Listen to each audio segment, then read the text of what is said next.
Hello students, in the previous video you had seen some more examples of modal auxiliaries and the related tools.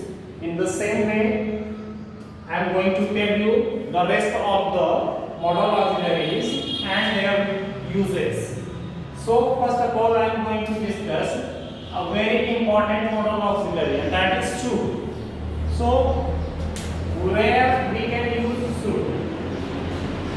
To know more about this expression, you have to see some more details about it, and that is the first detail.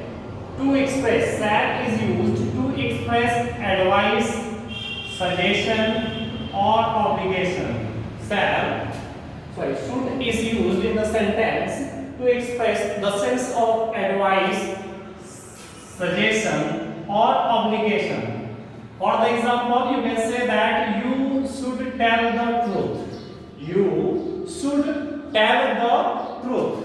Here the underlined word should. It is used to show sense of the underlined word. So this is also counted as the modal auxiliary, expresses the sense of advice or suggestion or obligation. The second use of should is it is used to express probability. Should is also used in the sentence to show the sense of probability. For example, you should find this biology book helpful. You should find this biology book helpful. Here the underlined word should. It is used to show the sense of probability in the sentence. So we can say that should is also used in the sentence to show the sense of probability for anything. And here is the another important modal auxiliary, and that is would. What is the uses of would? To know more about this expression, we have to see some rules related to the same expression, and that is the first uses of this modal auxiliary is it is used to express polite request.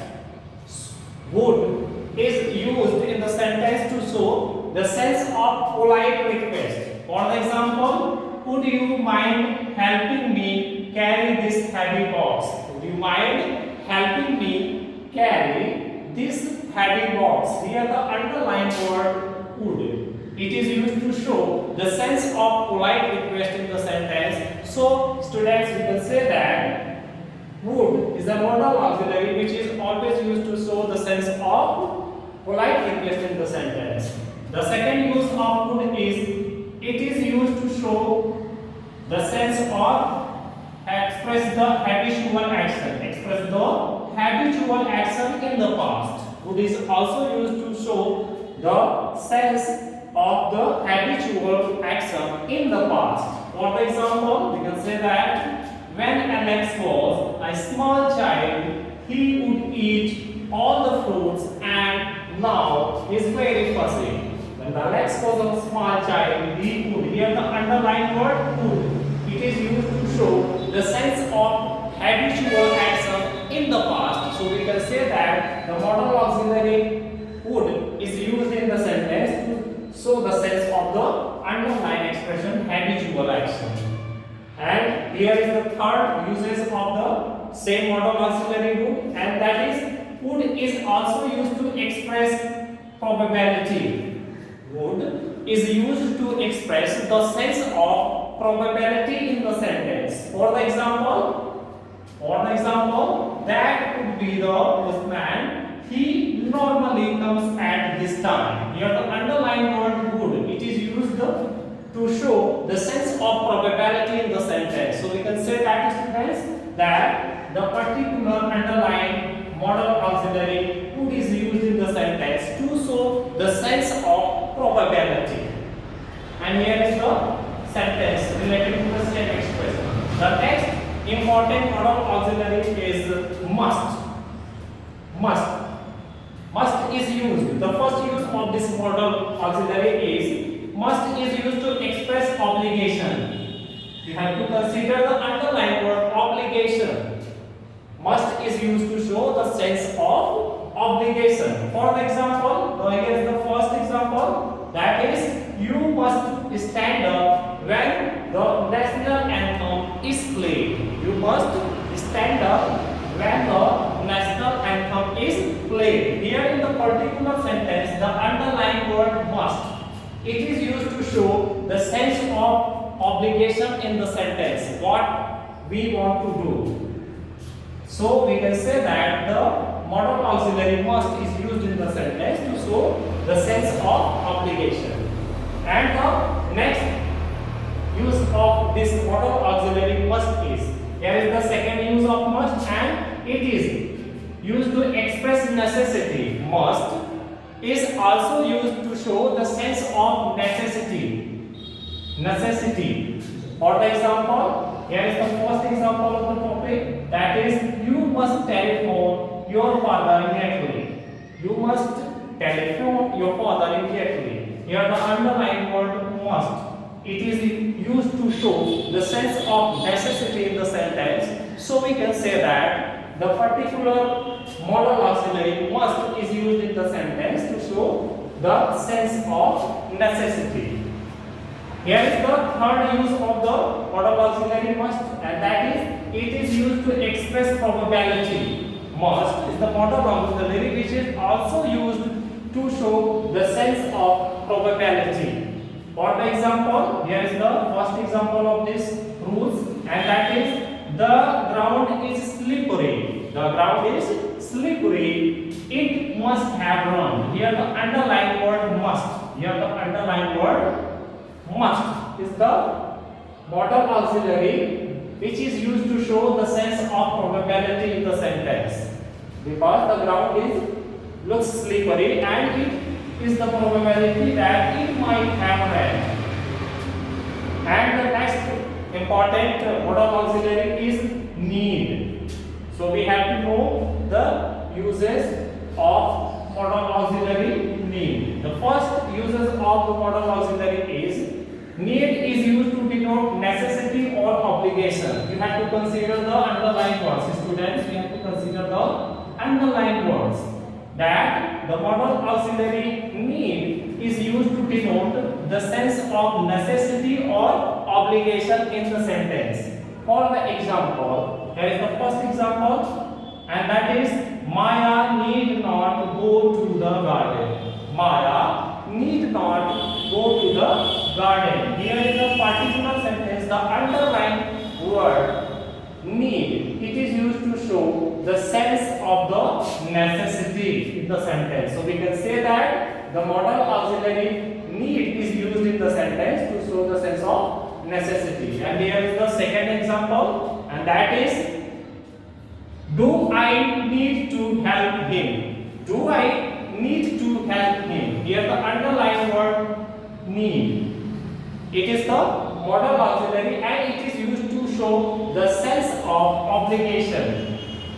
Obligation means duty or responsibility. Here the underlined word is used to show the sense of obligation, means our duty or responsibility to help someone.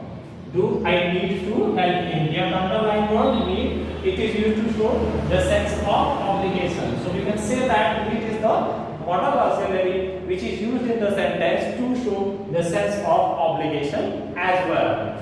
Here is the next modal auxiliary, and it uses, the next modal auxiliary is ought to. Ought to. The use of ought to. Here we can say that the modal auxiliary ought to is used. The first use of the modal auxiliary ought to, it is used to express duty or the moral obligation. Ought to is the modal auxiliary which is used in the sentence to show the sense of the duty or the moral obligation. We have to consider the underlined word duty or moral obligation. For the example, we can say that, here is the first example, we ought to obey our teachers. We ought to obey our teachers. Here the underlined word ought to is the modal auxiliary which is used to show the sense of duty. Here the underlined modal auxiliary ought to, it is used in the sentence to show the sense of duty in the sentence.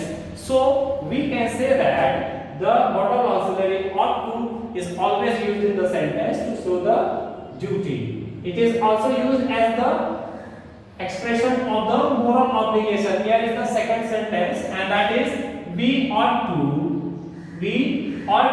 protect our national monuments. We ought to protect our national monuments. Here the underlined modal auxiliary ought to. It is used to show the sense of moral obligation. It is used to show or denotes the sense of the moral obligation in the sentence. So we can say that the modal auxiliary ought to is always used in the sentence to show or to express or to denote the sense of duty and moral obligation. And here is the related examples to the same details.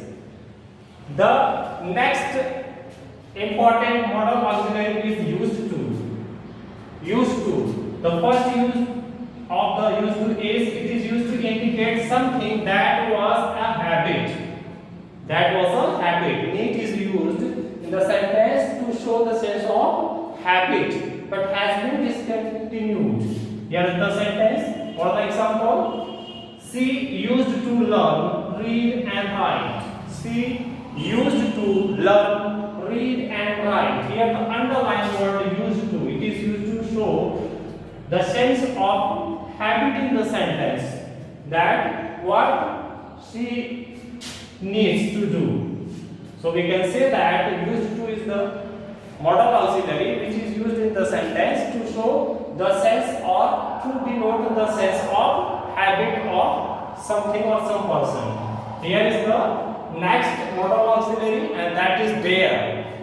Dare. The use of dare. You have to know the uses of dare or the functions of dare. And the first uses of the dare is it is used in interrogative and negative sentences.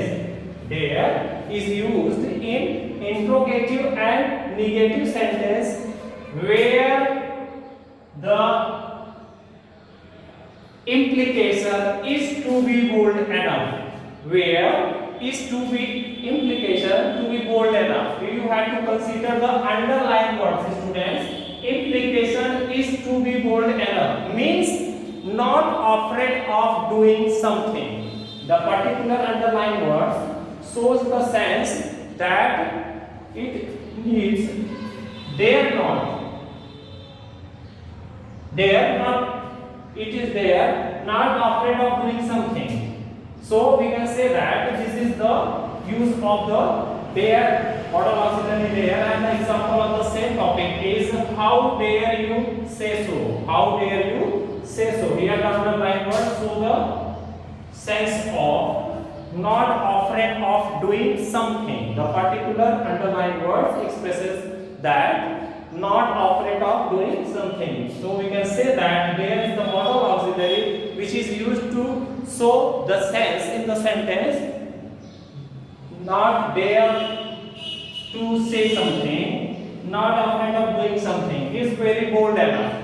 And the second uses of the same modal auxiliary is it is used to imply challenge. Modal auxiliary dare is also used to imply the sense of challenge in the sentence.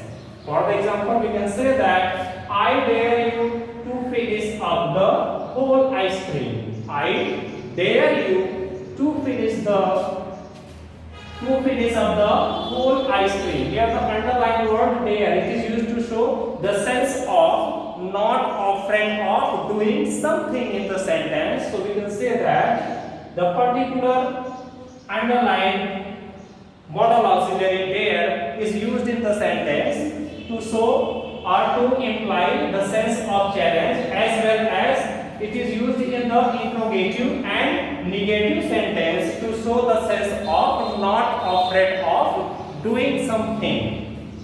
So these are the modal auxiliaries and their rules and the same related examples. You have to watch it very carefully by yourself. And this is the third part of the topic, and that's in dialogue. Okay students, thank you very much.